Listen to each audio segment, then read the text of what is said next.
VMRDA ఆధ్వర్యంలో పర్యాటకులను ఆకర్షించే విధంగా సిద్ధం చేసిన UH-3H హెలికాప్టర్ ని సోమవారం సాయంత్రం రాష్ట్ర మంత్రులు అనిత డోలా ప్రారంభించారు. విశాఖ నగరాన్ని పర్యాటక ప్రాంతంగా తీర్చిదిద్దేందుకు అన్ని చర్యలు చేపడుతున్నామన్నారు.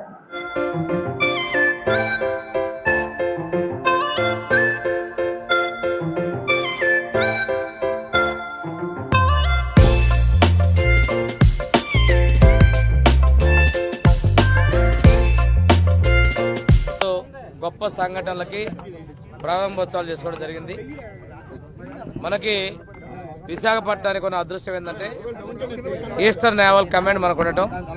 ఆ ఈస్టర్న్ నేవల్ కమాండ్లో ఉన్నటువంటి సబ్మరైన్ దగ్గర నుంచి ఈరోజు ఉన్నటువంటి యుటిలిటీ హెలికాప్టర్ని ఈరోజు శాసన్ మ్యూజియంలో మనం ఏర్పాటు చేసుకొని ప్రారంభించుకోవడం చాలా గొప్ప అదృష్టంగా భావిస్తూ ఉన్నాం.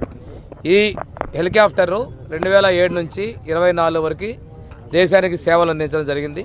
ఇది రెస్క్యూ చేయటం, పెద్ద పెద్ద డిజాస్టర్స్ టైంలో కానీ యుద్ధంలో కానీ సేవలు చేసినటువంటి హెలికాప్టర్ని ప్రజా సందర్శనార్థం ఈ ఆర్కే బీచ్లో మ్యూజియం ఏర్పాటు చేసినందుకు ఈస్టర్న్ నేవల్ కమాండ్ నేను ప్రత్యేకంగా ధన్యవాదాలు తెలియజేస్తున్నాను. ఇది 4వ ఐటమ్ వాళ్ళు మనకి బీచ్కి ఇచ్చినటువంటిది.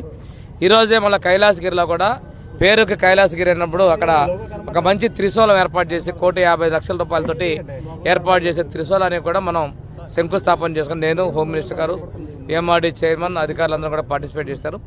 ఈ సందర్భంగా ఏంటంటే పర్యాటక రంగానికి ఎనలేని అవకాశాలను ఈ విశాఖపట్నంలో పర్యాటక రంగాన్ని ప్రోత్సహిస్తున్నాం. భవిష్యత్తులో ఆదాయం కూడా మరింతగా రావాలి. ముఖ్యమంత్రి గారు కూడా టూరిజానికి ఎక్కువ ప్రాధాన్యత ఇస్తూ ఉన్నారు.